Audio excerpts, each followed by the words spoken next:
Ladies and gentlemen, tonight we are live for another edition of NASCAR Chase for the Cup 2005 as we are Busch Series racing on a custom schedule season edition of, well, NASCAR 05 as it is race number 23 of 31 coming into the night. 9 races to go on the Busch Series side of this game, and we head to the Darlington Raceway for the running of the Diamond Hill Plywood Company 200, the DHP 200 for short.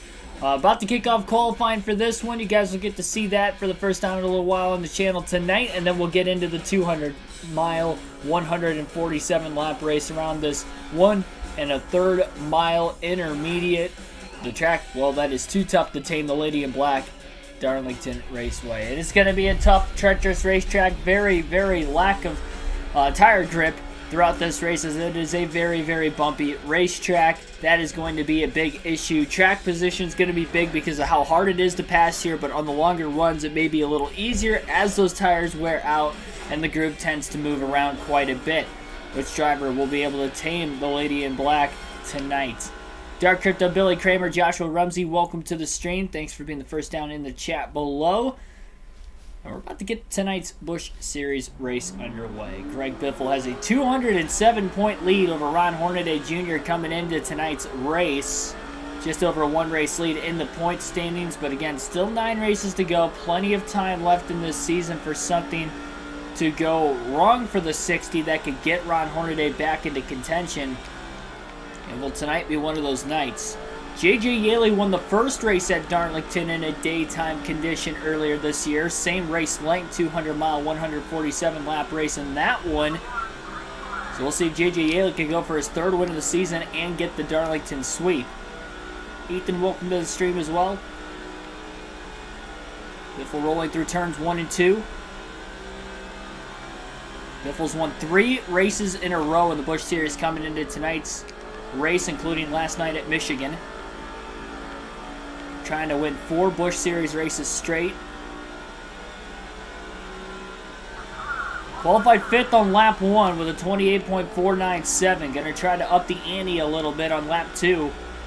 He qualified on the outside of the front row in each of the last 2 races, just missing out on a pole opportunity. We'll see if he'll be able to get it done today, or maybe he'll just be close and not be able to get it again. Last chance for Biffle to set the quick time. Off turn 4. Try not to wiggle the car around too much. 28.269. That is a pole time for Greg Biffle. He'll be starting out in front of the 43-car field today. And he was about 0.07 of a second quicker than Ron Hornaday Jr. for that top spot in qualifying. Joshua Rumsey, Derek Booth, Mark DeMars, welcome to the stream. And here we go. 200 miles of racing. The top 2 in the point standings will start 1-2 on the front row. Green flag in the air. Greg Biffle will lead the field into turn 1 at Darlington.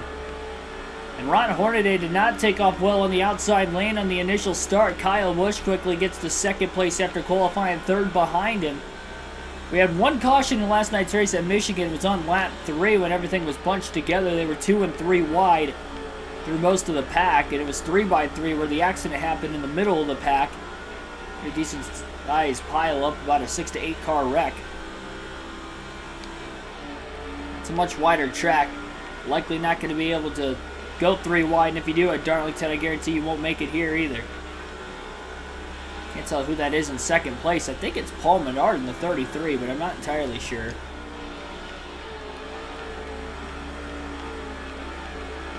It is Paul Menard in the 33 car. After qualifying 5th, is up to 2nd in just 2 laps. Great start from Menard. Michael Turner, Wade Solinsky, welcome as well.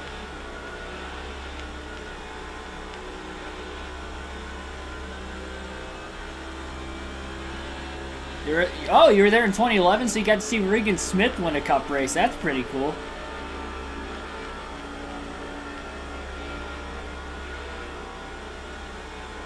That'd be a rare win to see in person.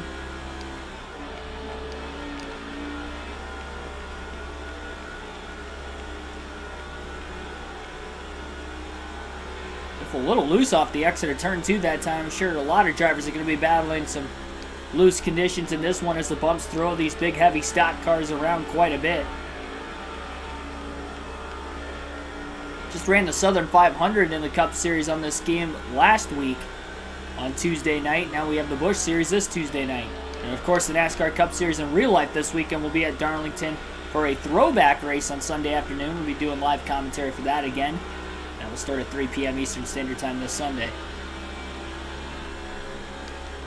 Biffle down on the bottom trying to protect the inside into turn 3. Slides way up the racetrack and Menard is still challenging. I do remember Menard leading laps at one point in the first race at Darlington earlier this season. He's trying to lead right now as well. One of the Cup Series regulars in the field. He's a rookie in the Cup Series.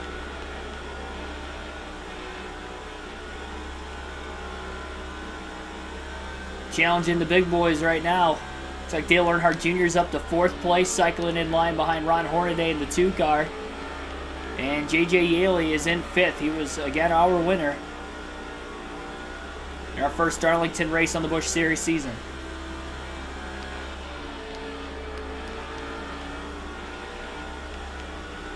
So hard to pass, though, and Greg Biffle having the track position. So vital to him running out in front of the field. It should be a 2 pit stop race here tonight. If I had to say, I don't think they'll be able to make it on 1 stop.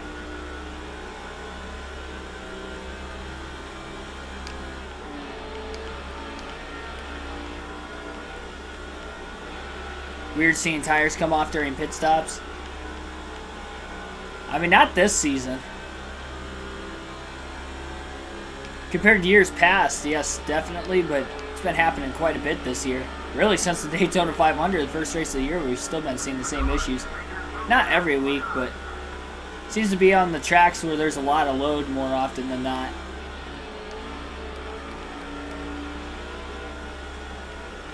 Oh, you met J.J. Yaley in person. Yeah, the coolest fact about J.J. Yaley I know, at least for my sake, is that he holds the track record at my local dirt track.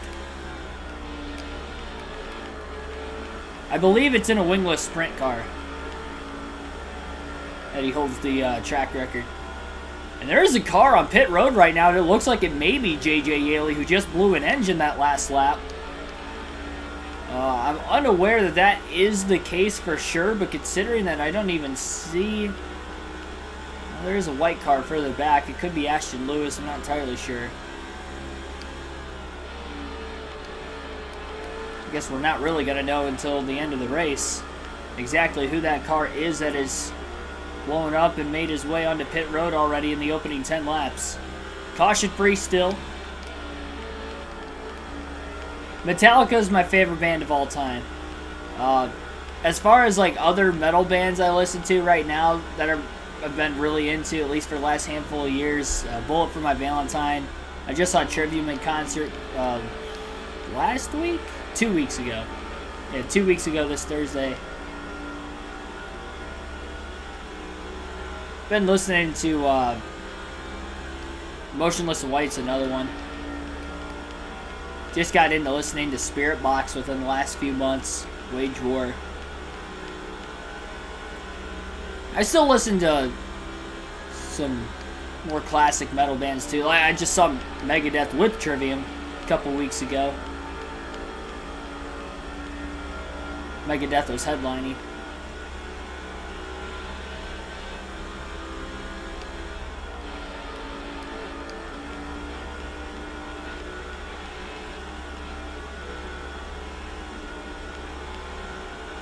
Ooh, boy. Thought Biffle was going to get his first Darlington stripe off turn 2. He got back in the gas a little too soon. Was able to still hold it off the exit of the corner. Well, there's his first Darlington stripe in turns 3 and 4, it looks like. It came one corner later what I originally thought it was going to, and that's going to give Paul Menard the race lead for the first time tonight. Get hard for Menard down in the chat. We got hard for Menard and stiff for the Biff. Battling for the lead. Little nudge off of turn 2 for Biffle to get back to the inside of the 33 cars. He hung on the left rear corner panel of Menard's 33. And Biffle will clear Menard back off turn 4. So Paul Menard led 1 lap. Biffle takes it right back from him. A little bump and run to knock Menard up out of the groove on turn 2. Not too aggressive, but enough just to loosen him up a bit. And Biffle got the run back and had the advantage on the inside into turn 3.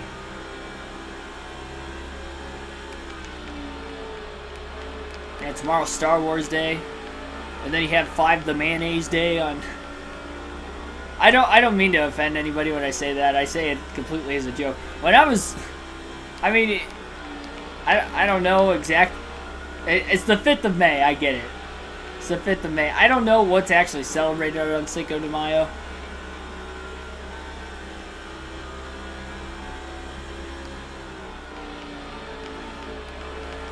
Oscar Ramirez Herrera, welcome to the stream.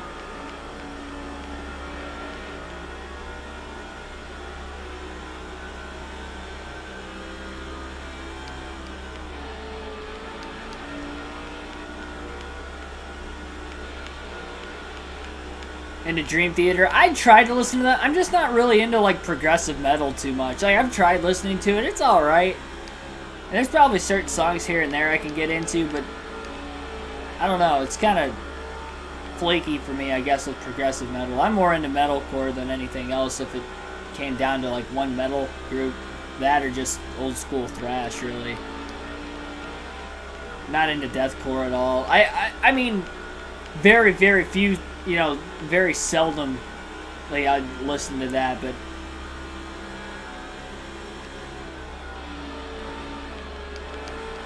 good mixture of the cleans and the screams. I'm all in on that. Seth Thomas, welcome to the stream. Ricky Benjamin's pretty good, though. That's definitely a band I'd like to see in concert. I haven't seen yet.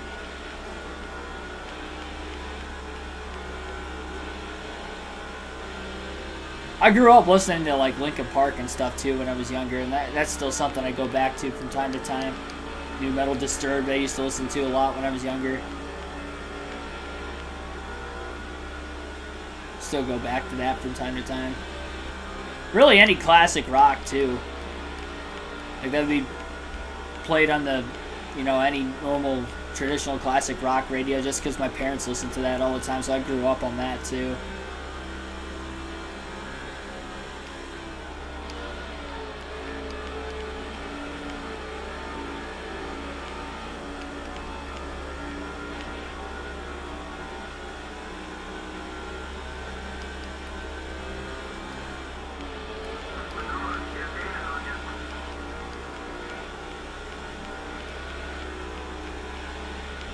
Now it's still between Biffle and Menard, but it looks like 3rd, 4th, and 5th still really isn't all that far behind the top 2.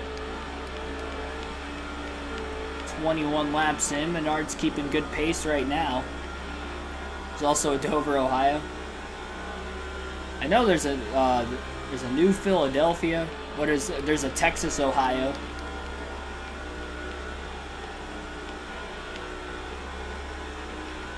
I feel like there's a Cleveland in every state. Or Columbus.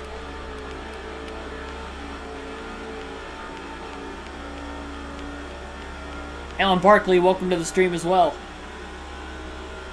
13 likes already on the stream tonight, only on lap 23. Greatly appreciate that from you guys. Put it in the community tab earlier today. We set a record for the highest viewed stream on the channel so far this year, and it was this last weekend, really yesterday, of the Dover live commentary for the Cup race. It wasn't the highest viewed stream during the course of the stream as far as concurrent viewers go during the stream. We were about 100 off our record. We actually tied for the second best stream as far as concurrent viewers goes, but as far as overall views on the stream, we set a record yesterday. So, appreciate you guys. A lot of new fans to the channel within the last 24 hours. And stuck through the rain delay, whether you were watching at work, school, or at home. On the road, maybe. Appreciate you guys listening to my commentary of the race. And, of course, listening to the commentary tonight as well. Really, any night. what Google told me. Cinco de Mayo's the day Mexico defeated the French. The Battle of... I gotta guess that's Puebla. I don't know if it's Pue though. There's no U-E. It's just a U. Is there an accent on the U? Then maybe it's Puebla.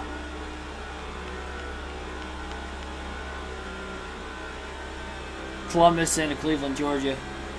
I think there's a Cleveland in Tennessee as well. It's just north of Chattanooga, if I remember right.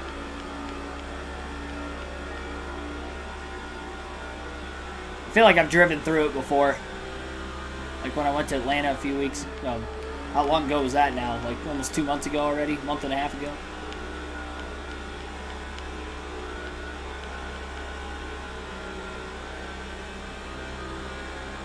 Met the old Fox Sports pit reporter. That's pretty cool. Yeah, they had a great crew back then, too. Steve Burns. Was Dick Berggren still around in 2011? I think he was. I could be wrong on that. Matt Yoakum was with them still.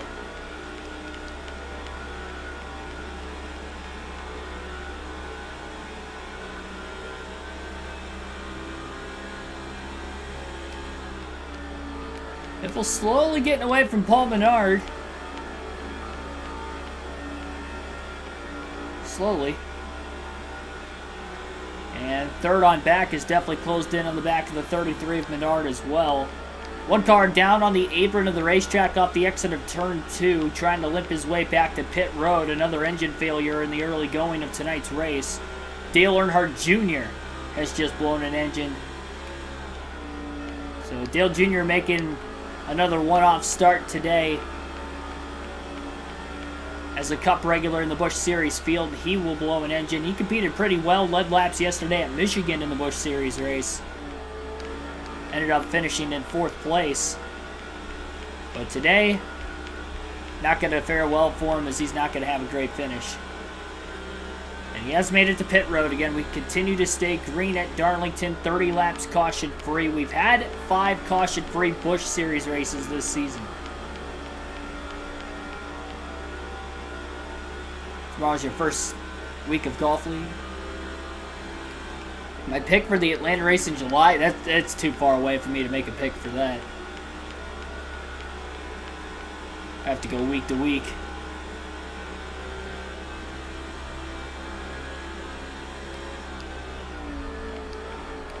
At least when we're talking on a individual race purpose for picks and predictions.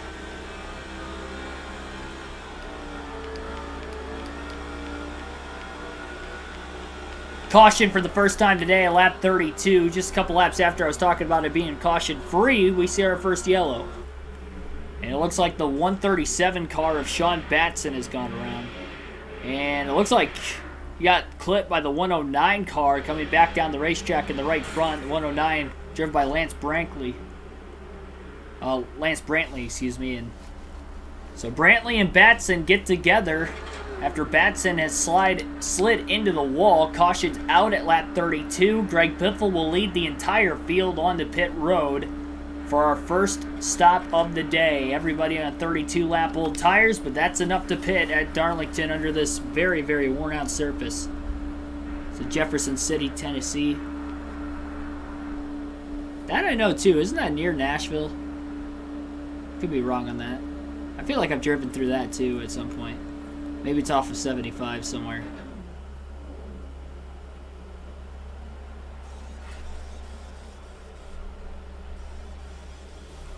Picking Reddick to win Sunday. It's his style of racetrack for sure.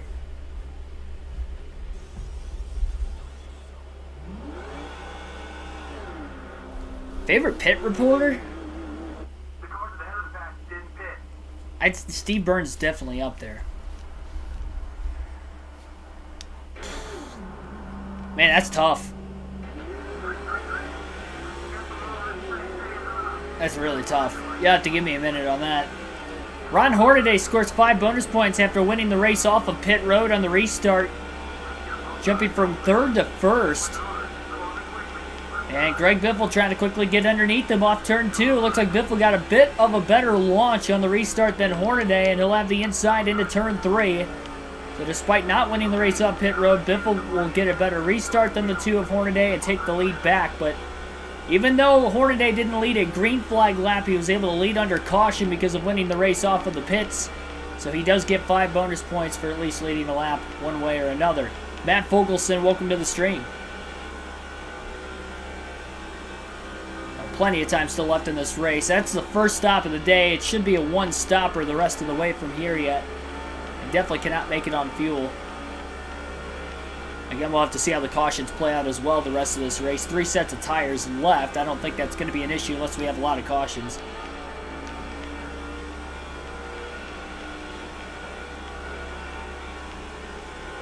It's like somebody else has just blown an engine immediately after the restart and made it back to pit road. A lot of engine failures already in the early going of this one. Of course, we saw a 2-car accident as well. So a lot of drama being spaced apart throughout the field already in this race. Biffle has led all but a couple laps. Menard led 1 lap. Hornaday led a couple under the caution, and it's been pretty much about it. Biffle's had the lead ever since. Dr. Jerry Punch is a very good one. Yeah, that's definitely towards the top of the list, too, for me. Alan Bestwick.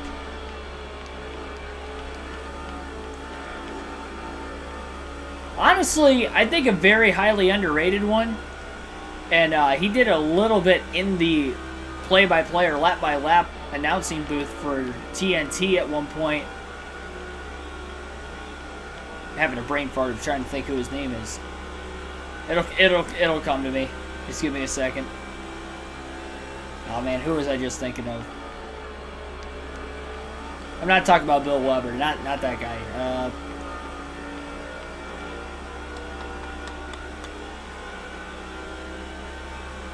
Ralph Shaheen. That's who I was thinking of. Ralph Shaheen was really good. I always liked him.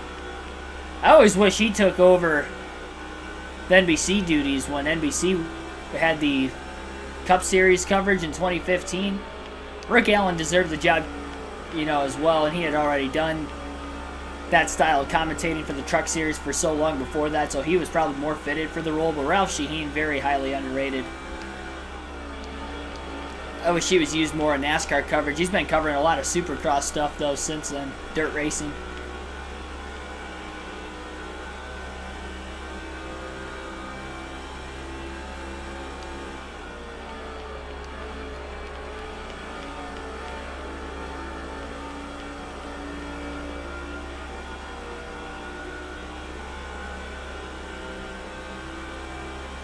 I did mention Alan Bestwick.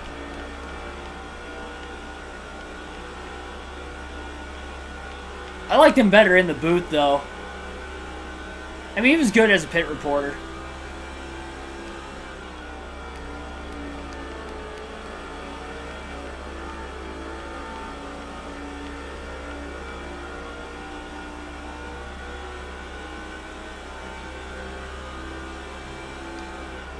Ray Dunlap, yeah, that's another good one.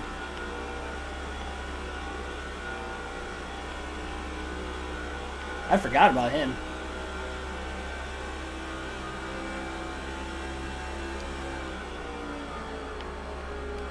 Rick Allen's contract end 2014, couldn't remember. I think so, but he probably was already signed on with NBC, so that's why he probably wasn't worried about finishing out that season. Because NBC kicked things off in 2015. With having the NASCAR Cup Series back again, and that's when Rick Allen's been on NBC since NBC came back with NASCAR, or NASCAR came back onto NBC again in the mid-2010s. Ken Schrader's going to race at I-55. I kind of figured, considering that's his track.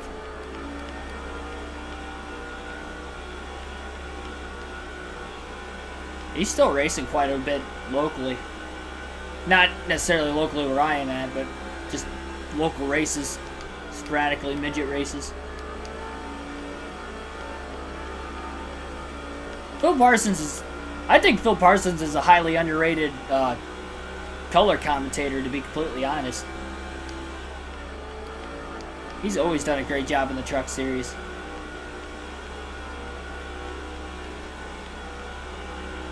Yeah, I saw the All-Star Race format.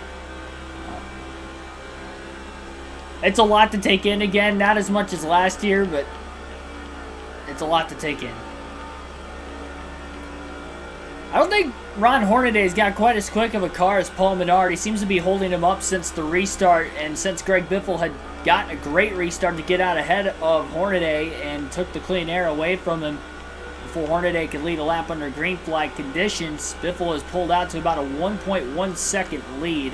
Still 100 laps to go in this race. If you're just tuning in for the first time, we had a caution at lap 32. Two-car accident in turns 1 and 2. Sean Batson had spun on his own, backed it into the outside wall, and then got clipped in the right front fender by the 109 car of Lance Brantley. We've had a few engine failures sporadically in this race. One that we know of for a fact is Dale Earnhardt Jr., who was running inside the top 5 early in this race and finished 4th at Michigan last night. Remember, this is the Busch Series, so it's not like that's going to hurt his Cup Series points anymore. He's not running for points in the Busch Series, strictly running for wins on this side of things. Lap 50 now here in this one. Everybody pitted during that caution at lap 32 as well, but it's still a one-stopper yet to the end of the race. 207-point lead for Greg Biffle over Ron Hornaday coming into this race this season. 8 races to go following the checkered flag tonight, and the next race will be tomorrow night on the channel at 8 p.m. Eastern Standard Time at Dover at the Monster Mile, where NASCAR just raced at this last weekend. So we have, on this custom schedule season, not planned at all, we are running the track tonight that NASCAR is going to next week, and we are running the track tomorrow that NASCAR was just at last weekend. I'm telling you, I did not plan for that to happen, considering that the schedule was made for all 3 series for the custom schedule seasons probably, what, like 4 or 5 months ago now. So the fact that we got to here and it seemed to play out like that, it's kind of odd. Guess it keeps it good for real-time sake. It's a good fit.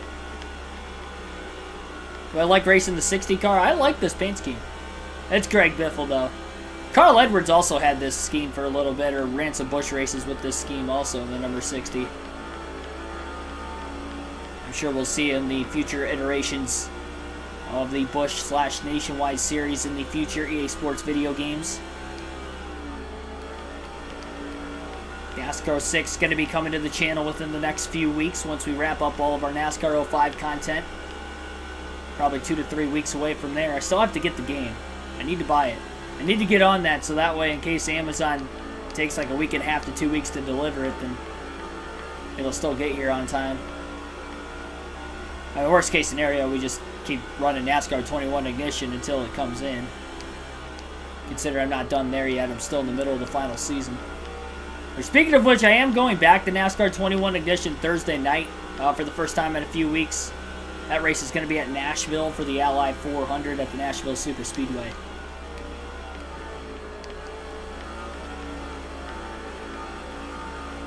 Then we'll go back to the Busch Series racing the following night at Talladega on Friday night on the channel. I could shake up the Busch Series standings just a little bit. So far tonight, first and second, as far as we know, are the top 2 in points. Biffle's by far led the most laps. He's led all but 2 laps under green flag conditions in this race today. And then Hornaday led a couple laps under caution because he had won the race off of pit road during the pit stops under the lap 32 yellow.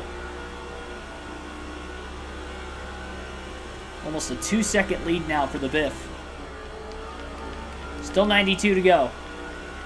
Still confused about Bill Weber? What are you confused about?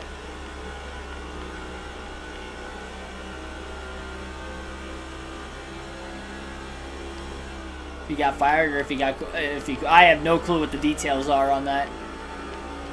Whether he quit or got fired or contract was, I have no clue. It's like we have another car blowing an engine in turns 1 and 2. We have had drivers dropping like flies in this race. It's only a 200-mile race, and we're only 57 laps in at Darlington, but we have seen a lot of engine failures, and we have another one. And that is Kenny Wallace in the Stacker number 23 car. So Kenny Wallace having issues. He is a one-time winner this season.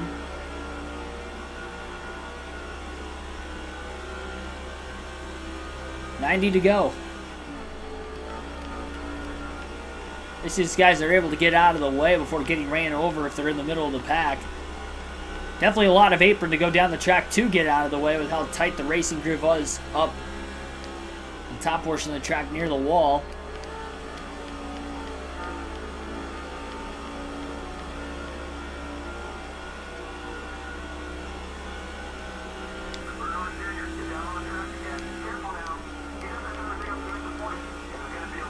So it sounds like Dale Earnhardt Jr. is going to be coming back out onto the racetrack from the garage after blowing an engine earlier to pick up more positions. He's now running for points, so it's kind of odd that he's doing that. I think we saw that with a race earlier this year when Mark Martin did the same thing.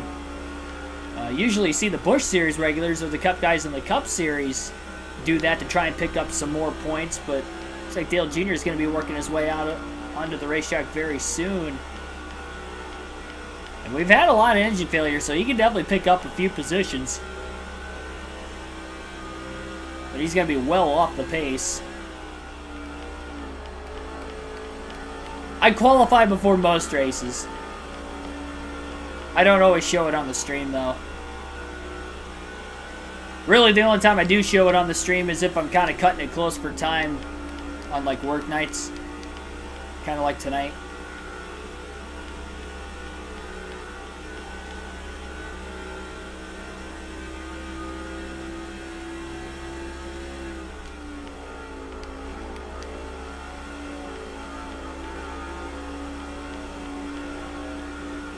Best part is Greg Biffle hasn't even had to worry about a single lap car the whole race either with the way that caution played out at lap 32. Just less than 30 laps into this green flag run so far.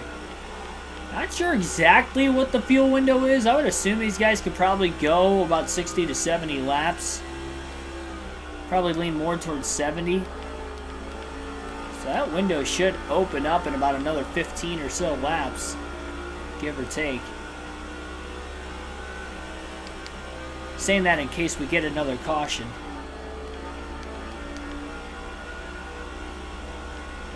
So you don't want to lose your track position if you know you can't make it on fuel to the end. But then again, tires are so important here. It may be worth it anyway.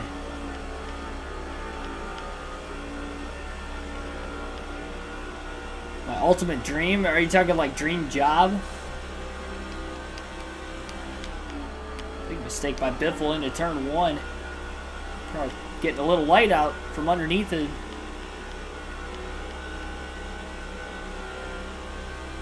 Ultimate dream job would be to commentate races in real life for NASCAR.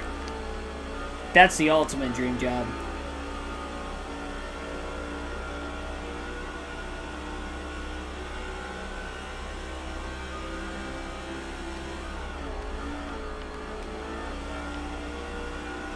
That's why I started the YouTube channel. AP Sports, welcome to the stream.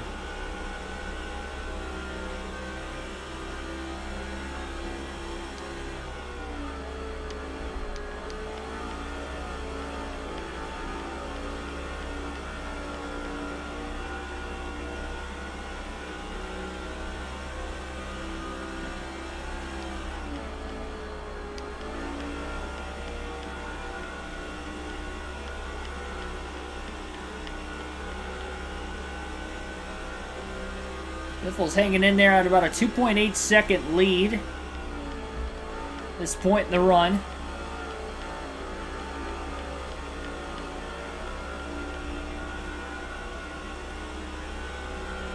Still staying mostly calm out on the racetrack, at least where he's at. Just gradually pulling away from second on back. Just unaware at this point if Menard has actually gotten around Hornaday for second place or not. Can't confirm that. I mean, you can see him faintly out of the rear view in the middle of the straightaway, but it's hard to tell who's who from this far ahead. Now a 3-second lead at the line. Biffle seems to be about a tenth or two a lap faster. Still running 28.2s. Ryan Rodriguez, welcome to the stream as well.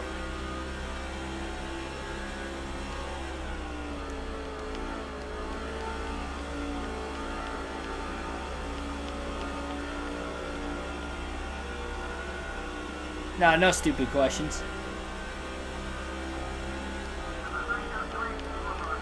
I do full-length races on pretty much any NASCAR video game I do. Every now and then I'll do 50% races, but usually they're 100% for any series.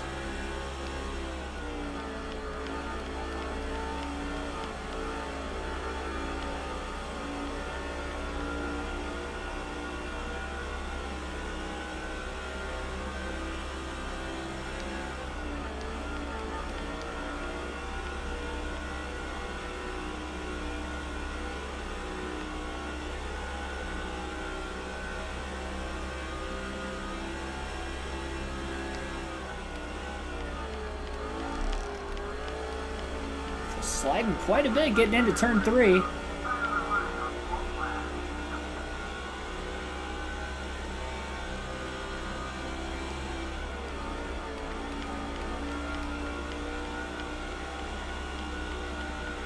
Done this race on 2 stops, 58 laps, yeah, easily. Just hit halfway on fuel moments ago as well. So we are currently at lap 71, just shy of the halfway mark in today's race. We'll get there in a few laps, and when we do, we'll have tonight's trivia question. Biffle still growing the lead.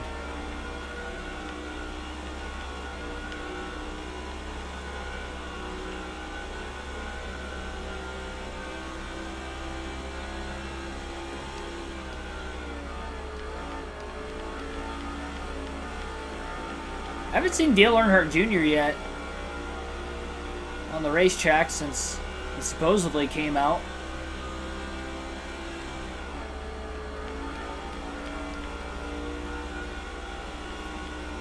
I don't even know if he's actually out yet. So I feel like we would have seen him by now. Usually on the intermediates, you catch him every probably 8 to 12 laps, somewhere in that range. And it feels like it's been that many, if not a little more, since crew chief had given Greg Biffle word that Dale Jr. is going to be returning onto the racetrack. We're officially halfway home now in tonight's race at lap 74. So with that being said, here is tonight's trivia question. It is a Dover-related trivia question for the second straight night with the NASCAR Cup Series concluding their race yesterday at Dover. Who is the only driver in NASCAR Cup Series history to win at Dover after qualifying outside of the top 20 more than one time? So again, I'll repeat the question. Who is the only driver in NASCAR Cup Series history to win at Dover, qualifying outside of the top 20 more than one time? Only one driver has ever done it.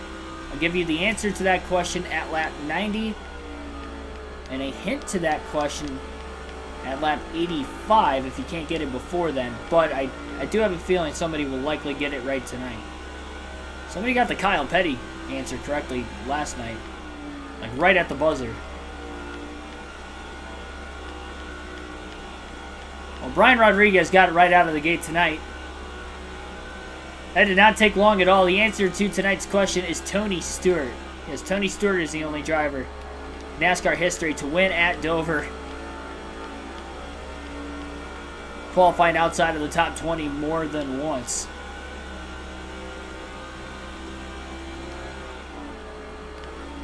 Not take long at all. I wasn't expecting that quick. I think I mentioned it last night, but I guess it was more of one of those things where I figured I'd ask it anyway, see if anybody was listening closely enough. But I may have mentioned it. I think I might have mentioned it during the race yesterday is what I'd probably mentioned it. I think I may have said it at one point. I don't think I said it during trivia, though. I think I might have just said it during the race at one point. I did say it yesterday. At least you were listening, Brian. Well, thanks for everybody playing anyway. Tyler Burback, welcome to the stream. I see you in the chat. Greg Biffle's already clinched the most laps led, and we're just past the halfway point. Again, he has dominated this race. Hasn't led every lap, but he's led most of them by far.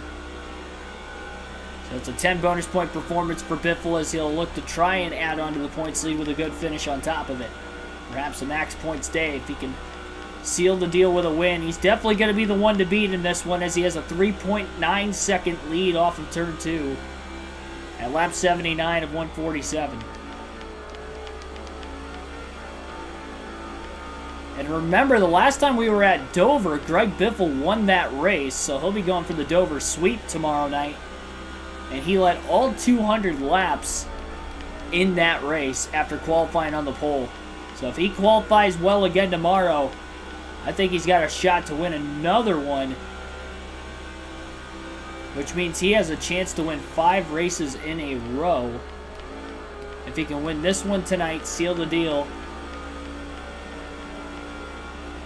while he is the one to beat late, and then going in knowing that he dominated Dover earlier this season. I believe, if I'm not mistaken, this could be the 15th win of the Busch Series season for Greg Biffle, and considering this is only the 23rd race, that's highly impressive. He's got 15 Cup Series wins. Now, granted, the Cup Series is a lot harder, the races are longer. Competition at the top of the field is a little bit more fierce than the Busch Series, especially when you consider Biffle's a Busch, or racing in the Busch Series as a Cup Series regular.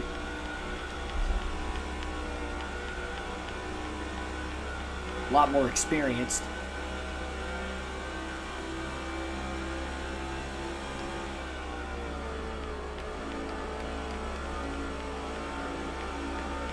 Yes, I probably should have just let it play out just to see who was going to get it.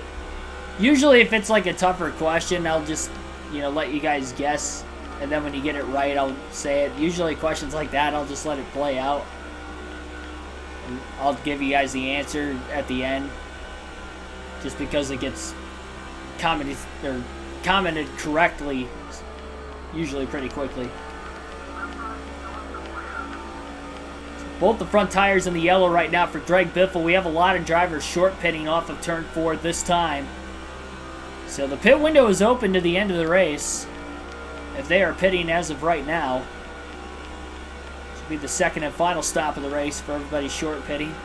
It's risky to short pit, though, if we get a caution, so Biffle's just going to stay out as long as he can. He's got a 4.3 second lead. I don't think it's going to hurt him too much. Tires obviously matter, so even if they short pit compared to Biffle and cycle to the lead, he's got the fastest car in the field, and he makes that final stop. He'll end up taking it back, I'm sure.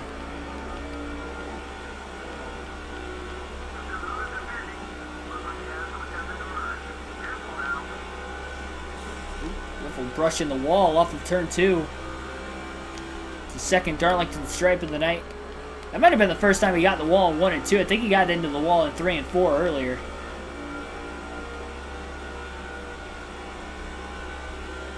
But after 86 laps, though, that's pretty impressive. He's only hit the wall twice, that I can at least recount. Quarter tank of fuel left for Biffle.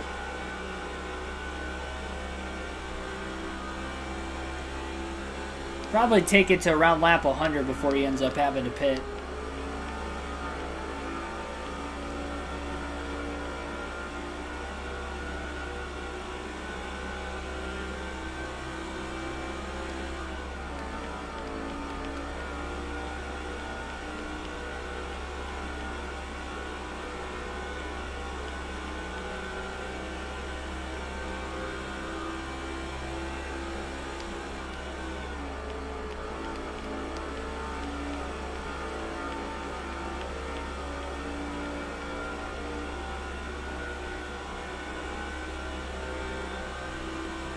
.60 laps to go as of right now at Darlington.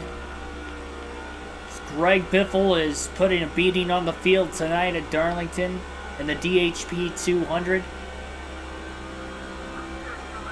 Got 4 tires in the yellow right now. Definitely lacking grip.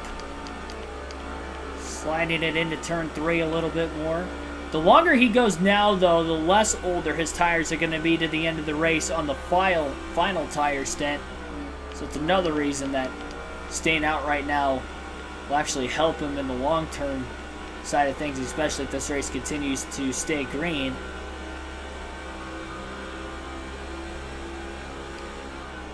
He only had one caution last night at Michigan on lap 3, and at lap 32 today was our only caution in our Darlington race.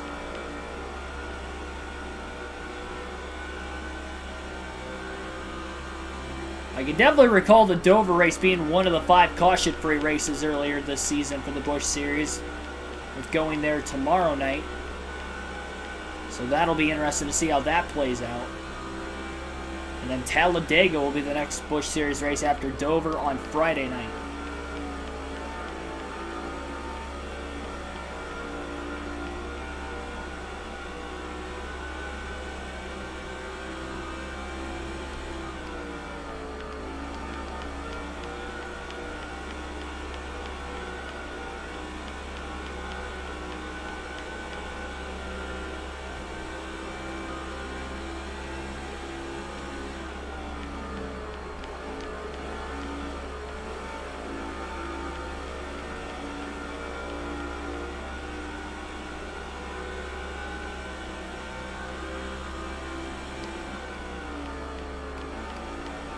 Some lap cars up ahead for Biffle, the first ones he's going to catch in today's race.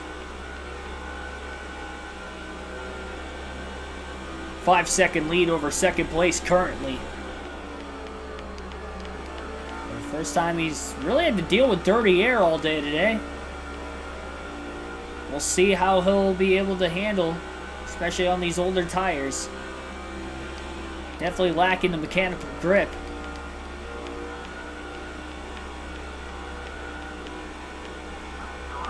Not wasting any time trying to get to the inside of Casey Atwood in the 14 car. Blue and gold navy paint scheme. Biffle sits behind Atwood in turns 3 and 4 a little bit more, as Biffle could not quite get around him there. We back to the inside into turn 1 again. And Biffle now will clear Atwood in the middle of turns 1 and 2 to put him a lap down.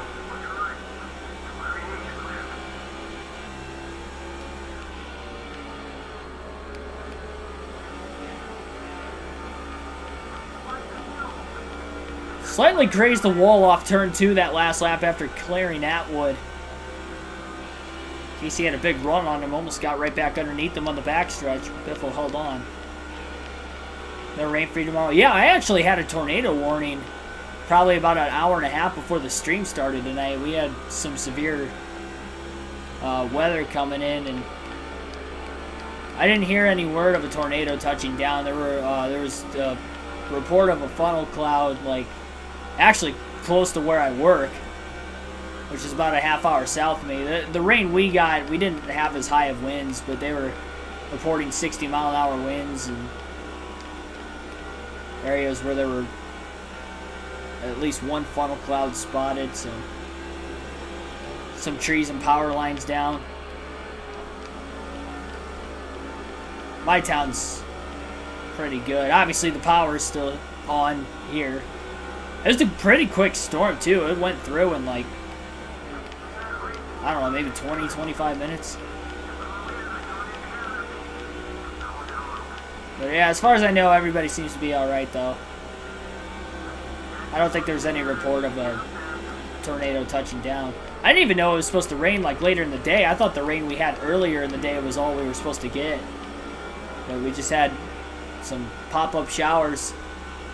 Because it was supposed to be in the 60s like all day today, and it ended up getting to like 76 when I got off of work, and then within like an hour after I got home is when we had the tornado warning, and we had some storms popping up.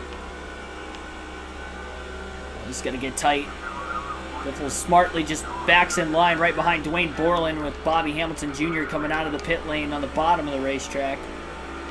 Hamilton going to get to the inside of Biffle in turns 3 and 4. Biffle grazes the wall on the outside just a bit. Lap 99 right now. Biffle running pretty dry on fuel. Hamilton on the fresher tires gets right back around Biffle, especially after the mistake Biffle made off turn 4 on the outside lane. Yeah, we had a ½ inch of rain earlier today. Supposed to get another ½ inch on Friday, I believe. Should be able to golf after work tomorrow.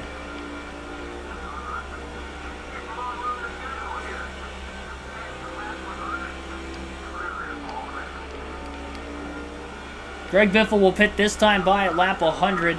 It'll have 47 laps to go when he cycles off of pit road. Gets back to the inside of Bobby Hamilton Jr. that time. And Biffle is going to be on his way in. Slides the tires. A very tough pit road to get onto. It's the first green flag stop of the day, and it looks like he'll get on with ease. No adjustments, 4 tires and fuel for Biffle. He's had the fastest car in the race all day long, and he's looking to keep the track position. Martel Antoine, welcome to the stream.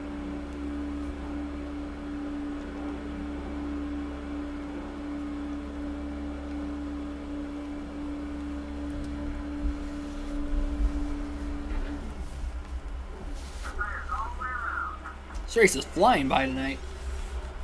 47 laps to go. Final pit stop of the race. And we'll see if we'll stay green to the end. And Biffle has definitely been the one to beat.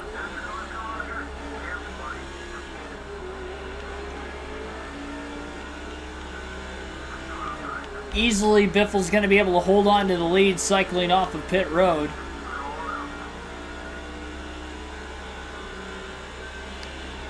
Got about a 5.5 second lead at one point. And it looks like he still has about a 5.5 second lead, maybe a couple tenths of a second that he was able to gap during green flag pit stop. So very good stop for the number 60 team, especially for being one of the last cars to pit. Nice Brantley in the 109, who was involved in the only caution today at lap 32, is going to go lap down. Earnhardt Jr. still in the pits. Yeah, I did see that when we made our pit stop. He didn't actually worked his way out of the garage, but now he's back on pit road. He didn't actually get onto the racetrack. So it's still looking like he's going to end up finishing outside the top 40. And we've had a lot of engine failures in this race today. If we get one in the wrong spot, that could definitely cause an accident. And we could see our second caution because of it. That's how we saw one of the accidents at Watkins Glen in the last Cup Series race we had on the channel on Sunday afternoon.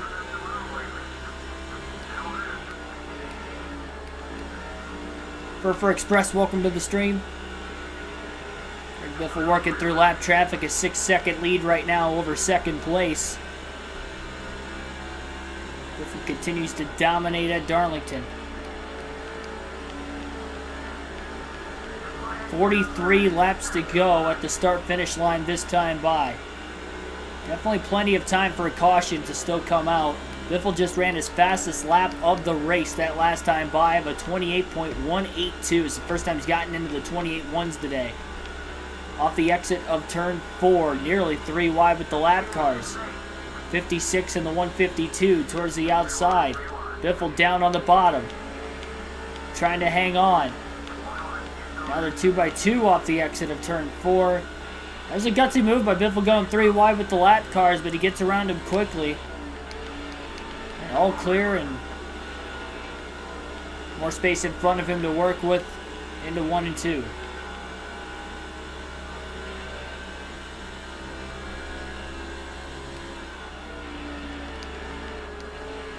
Definitely don't want to put drivers in an uncompromised position, too, for them to make a mistake and a caution come out, especially if you're collected.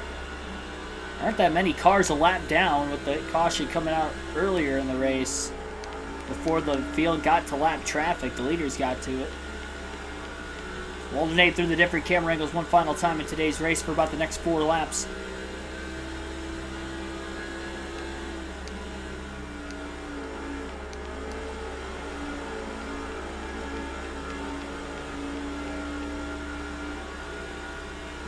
Nearly contact between Ray Westbury and Donnie Hart off of turn 4.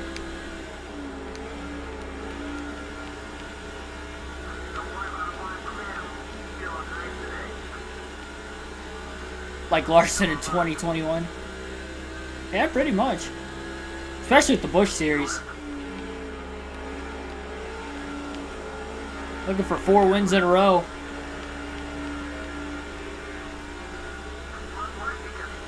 I know it may be a little easier to win maybe 4 in a row in the Busch series where the races are shorter, especially when you're a Cup Series regular like Greg Biffle as well, but still impressive to say the least.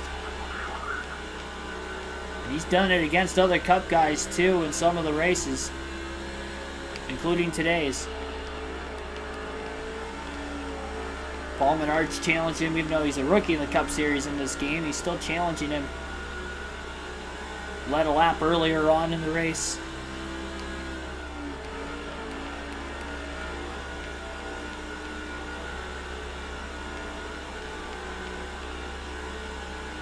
$15 likes on the stream right now. Again, like and subscribe for more daily NASCAR content. Getting really close to 1.9 thousand subscribers on the channel. And maybe we'll have a shot at getting to 2,000 this weekend with the Mother's Day race at Darlington. The throwback race.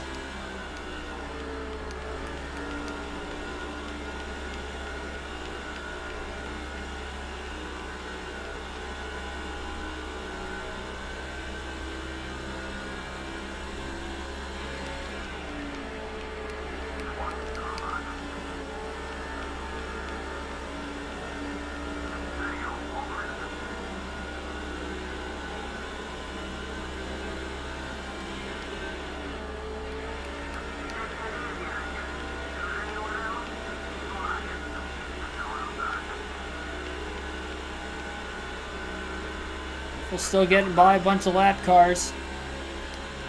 Still doing it cleanly. They're staying about as wide as they can. At least as far as you can away from another car as possible at Darlington. It's already a tight, narrow track as it is. They gave Biffle quite a bit of room, especially that time through when Biffle's back in more clean air again.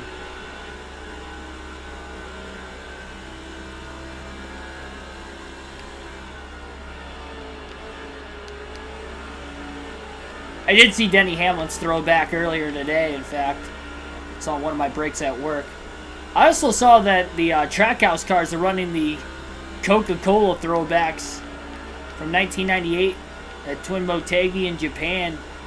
Dale Sr., Dale Jr.'s Coca-Cola throwbacks. I'm liking it. I'm really liking the Ross Chastain one because that's the exact number Dale Jr. actually drove in that Twin Motegi race. The exhibition race in Japan that the Cup Series had held on an annual basis there for a little bit.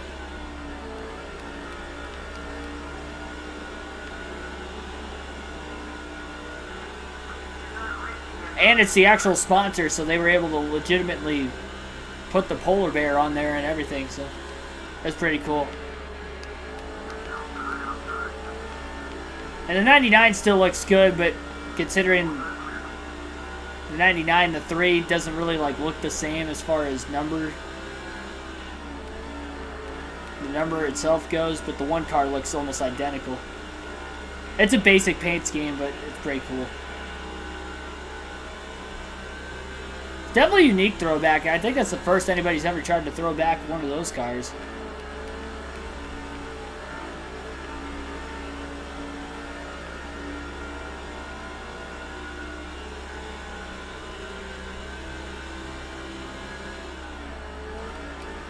I think I saw Tyler Reddick's Xfinity Series car this weekend as well, as he's running the Xfinity race. I saw that throwback scheme today.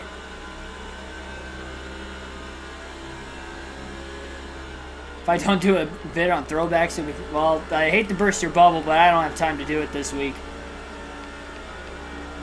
I'm actually in the process of filming and I'll be editing a video on Thursday, but it's not going to be of that.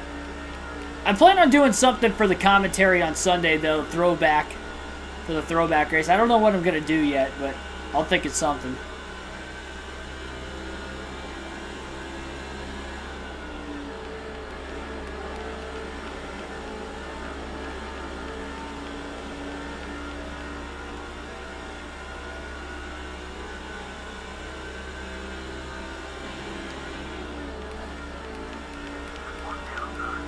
there's enough NASCAR YouTubers that will likely have, you know, throwback paint schemes and throwback, you know, videos and stuff at Darlington. I tried to do different stuff on this channel. I like talking NASCAR and everything, and the great thing about these live streams is I can have the conversations, you know, live with you guys on certain topics. But I don't want to make videos of that stuff, mainly because there's a lot of other NASCAR YouTubers that already do that. So even though you guys will, you know, maybe want to hear my specific thoughts on it, it's not really going to reach a new audience at the same time. Well, this does both. You know, we can reach new audiences with the live streams, and, you know, I can talk to you guys in person and read the chat as we go on questions you guys might want to ask me with NASCAR news and stuff like that that goes on during the week. And because we do it on a nightly basis, we can pretty much stay on top of everything.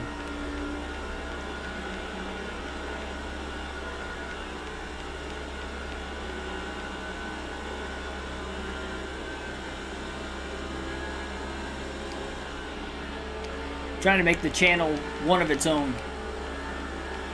I'll still, you know, keeping maybe a lot of the same qualities at the same time. Well, really the main same quality is the fact that it's NASCAR oriented. Jason Keller going to go lap down through turns 1 and 2. Biffle will lap him. Still have 25 laps to go in the DHP 200 at Darlington. Greg Biffle has led all but just a couple laps in this race after qualifying on the pole, as he saw earlier in the live stream. We've had just the one yellow back at lap 32, as we have about a 90 lap green flag run going on right now. We've had already cycled through our final pit stop of the race.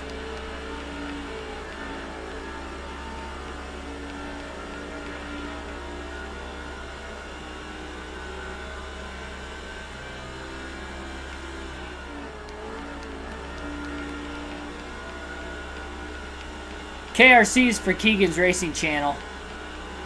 I'm trying to incorporate that more in the live streams by saying it, because I was at first and I stopped doing it for whatever reason, but I want to keep doing it.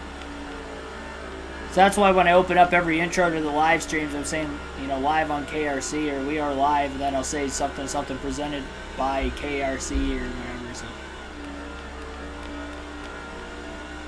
trying to incorporate that a little bit more.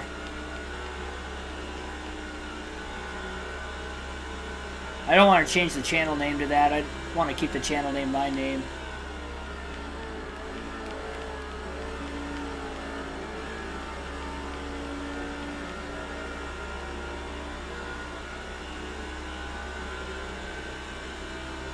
The ugliest throwback paint scheme of all time. Easily, last season, Ricky Stenhouse Jr.'s. What, he did a throwback in the Tide ride, and all they had Tide was on, like, the rear corner panel and the back bumper, and the rest was Kroger. That is by far the worst. They put zero effort into that. And I don't know if that was a marketing thing to do that. It may have been. They may have done that on purpose for that.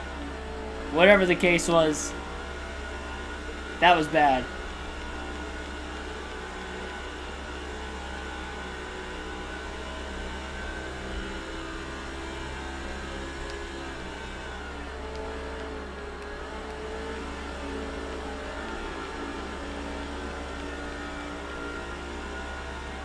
Cars One Boy, welcome to the stream as well.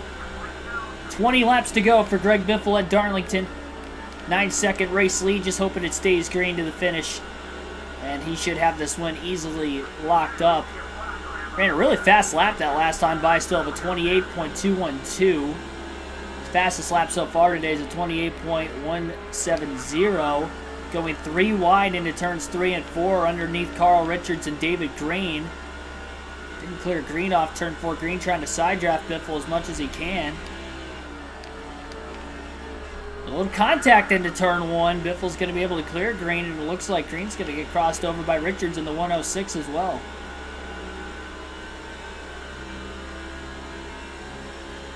Coolest throwback scheme before 2021?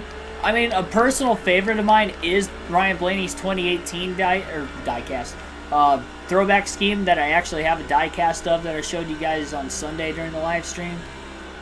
And you can probably see it. It's it's the second highest, I guess. Yeah, you guys probably can't see it with how small the camera is today, but whenever I'm full screen, you can easily see it. It pops pretty well in the camera. It's his dad's throwback from his Jasper paint scheme in 2003 when he ran the 70. Dave Blaney ran the 77 car, and I have now both the 77 car and the Ryan Blaney throwback in 2018. They're sitting right next to one another in the case. The Jimmy Johnson throwback scheme was pretty cool just from a nostalgia factor in 2020 for the Southern 500. I'm glad I got to see that car in person. That was pretty cool.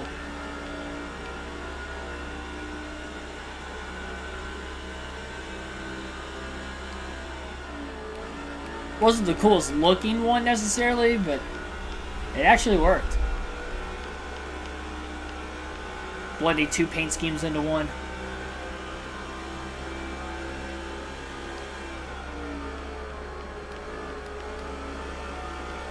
Kenny Schrader is going to be 67 on May 29th. Yeah, he's still racing. You never know, he may be a modern day Morgan Shepherd. I mean, he's not making NASCAR starts anymore, though. Modern day Red Farmer. Maybe racing until his late 80s, early 90s.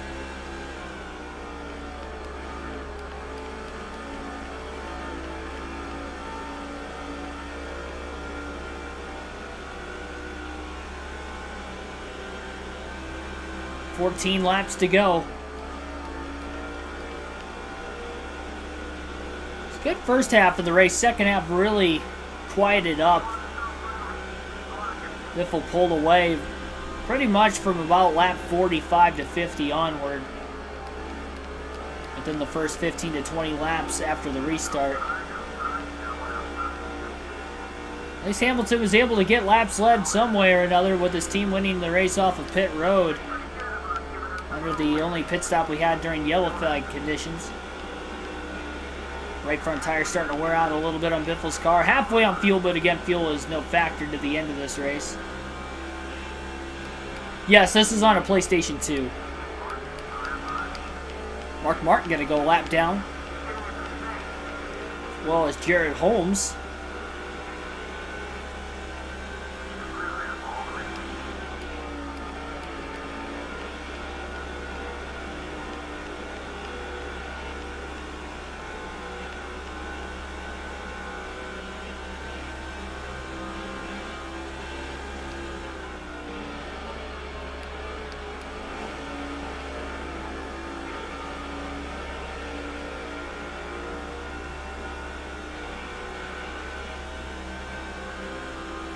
With 10 laps left this time by.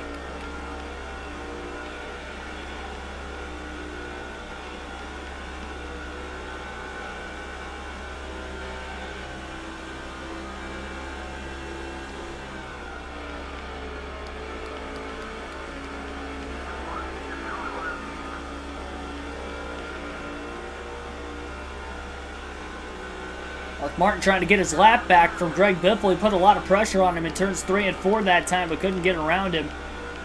No free pass given in the Busch series.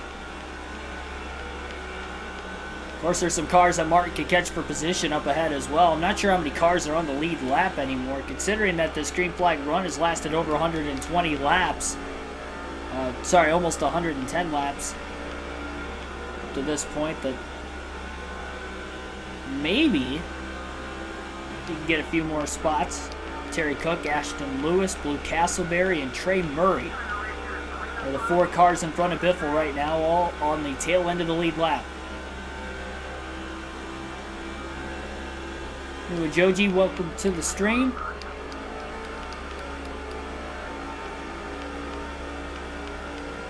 Hate that NASCAR 05's got all the triple-digit numbers.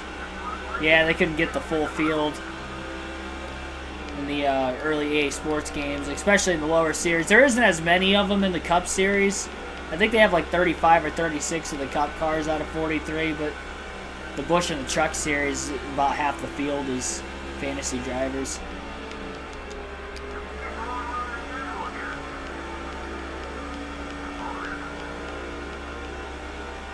11.6 second lead with 7 to go for Biffle.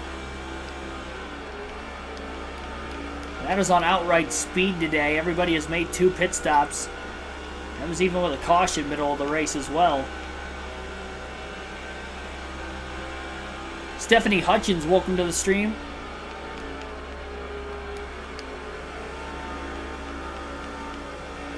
The 10 car was Terry Cook that we just passed moments ago.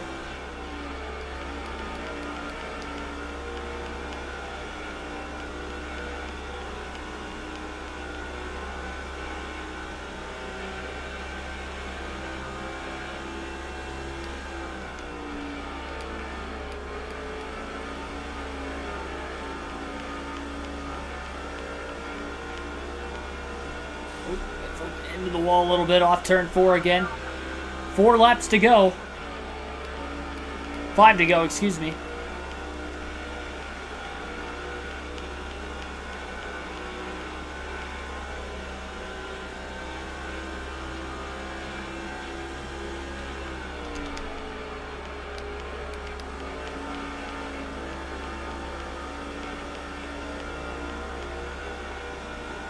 Yeah, we're racing as Greg Biffle. The 10 car we passed moments ago was Terry Cook.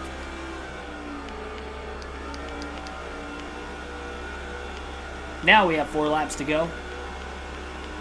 About 11.5 second lead. Again, tomorrow night's Busch Series race will be at Dover. 200-mile, 200-lap race there. And then on Friday night, we'll be at Talladega for the Busch Series. For the next races of the custom schedule season.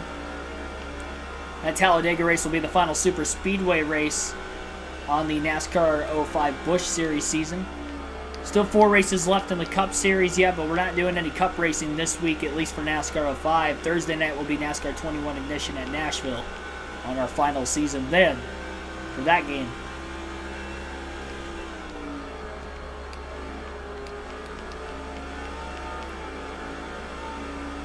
Two to go this time by. We're late enough in the race now. If we did see a caution, the race would end under the yellow flag conditions. No guaranteed green-white checker finish in the Busch or the Cup Series in 2004. And no cautions on the final lap in the EA Sports video games as far as NASCAR goes. Oops. I was looking at the chat and I kind of clipped the wall in the backstretch there. Good thing we have an 11.5 second lead. We lost a couple tenths there, but luckily, that's all it was. White flag in the air, 1 lap to go. Biffle's kept the car fairly clean for the most part anyway. Didn't do much damage either. It's going to be 4 wins in a row for Greg Biffle in the Busch Series. What a streak. And this one is probably the most dominant by far of those 4. Max points day, leading the most laps, and winning the race. Biffle wins the DHP 200 at Darlington.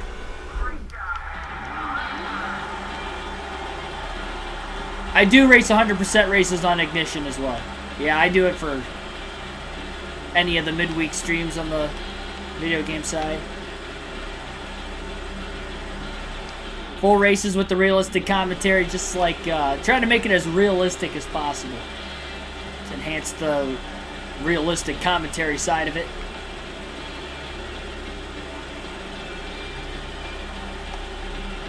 About as easy of a win as they come for Greg Biffle. A lot easier than the Michigan race last night, I will say that much.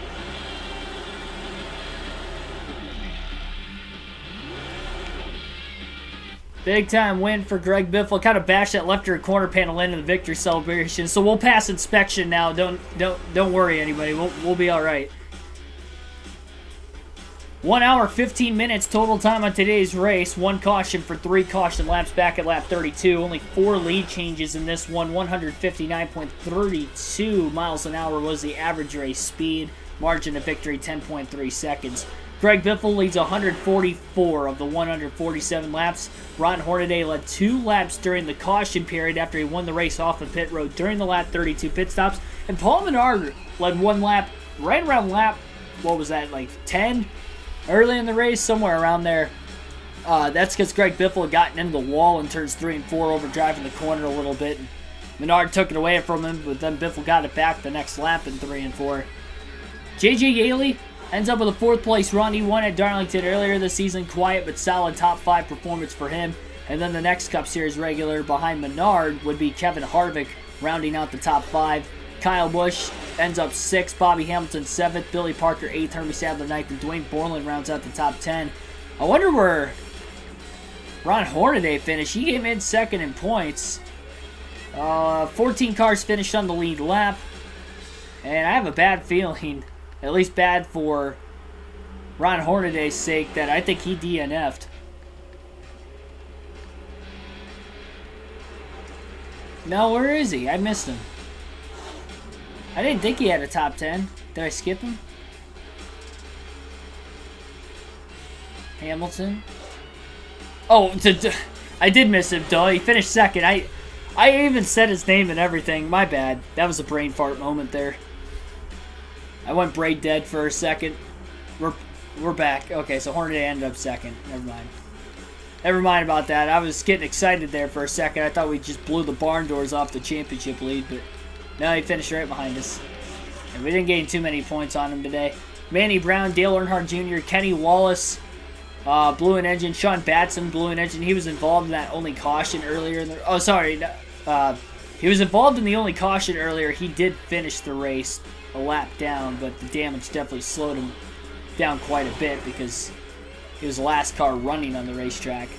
So only 3 DNFs. I swear I saw at least 4 or 5 engine failures, but I guess we only had 3 of them. Felt like we had a lot more. I know they were all in the first 60 laps. That's insane. I like the realistic vibe. The MBNA America 200 at Dover will be again tomorrow night at 8 p.m. Eastern Standard Time on the channel. Same start time that it was for this race tonight.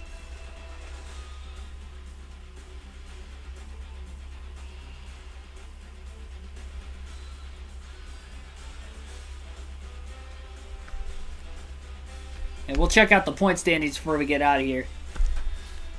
I believe we only gained 15 points, or pulled away 15 points on Ron Hornaday. It wasn't much. Yeah, that's all. 15 points with having the max points today, because Hornaday did lead 2 laps, so he got 5 bonus points and finished in 2nd. We won. So a 15-point increase for Greg Biffle. He's a 222-point lead over Hornaday. Remember, just to clarify, especially for a lot of new viewers that have been tuning in on the channel recently, for those of you that don't know, I stink at the super speedways on this game. I don't know what it is. I can never get good finishes. Last time we were at Talladega on the first Talladega race for the Busch Series season this year, I finished 35th. So even though I have a 222-point lead, Talladega's 2 races away. It could easily be a 40 to 50-point lead again after that race. So don't be surprised if I make a mistake there. I'm going to try not to, but I feel like even if I run a good race, I get a caution at the wrong time, puts me back in traffic, or I get involved in the big one. It's just something happens. It feels like every time we race there. It doesn't matter what series it is. I have won a race at Dega before on the EA Sports video games in the Cup Series. I think I won one on NASCAR Thunder 2004. I don't think I've won at Talladega on this game yet, though. And then at Daytona, I haven't won a Cup race. A Cup or a truck race at Daytona on the EA Sports video games between 05 and 04. Thunder 04 and then NASCAR 05 this game. So, yeah, I just... And I get good finishes every now and then.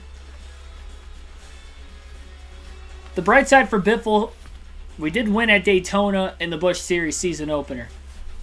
But I think the second race in the Busch Series at Daytona, I think I also finished outside the top 30. So it's going to be interesting to see how that goes later in the week. But first, we got to take it one race at a time. Tomorrow night is Dover. How about Ashton Lewis in the top 5 in points? Hanging in there after Yaley got a top 5 tonight. He's closing in on him for 5th. Blue Castleberry still hanging on to 10th over Casey Atwood. Herbie Sadler, Mike Bliss, Terry Cook, David Crane, Jason Keller. And then Dale Jr., who's only ran like half the races, is 21st in points. If Dale Jr. was running every race, I guarantee he would have a shot at the championship. He'd be right there with us. He has a win this year as well. And that was even after blowing an engine today, too. And finishing 42nd. So that's going to wrap it up tonight. I will see you guys tomorrow night at 8 at Dover. Thank you, everybody, and I will see you guys tomorrow night. Appreciate the support, as always, on the road to 2,000 subs and on the road to becoming a NASCAR commentator for real races down the road.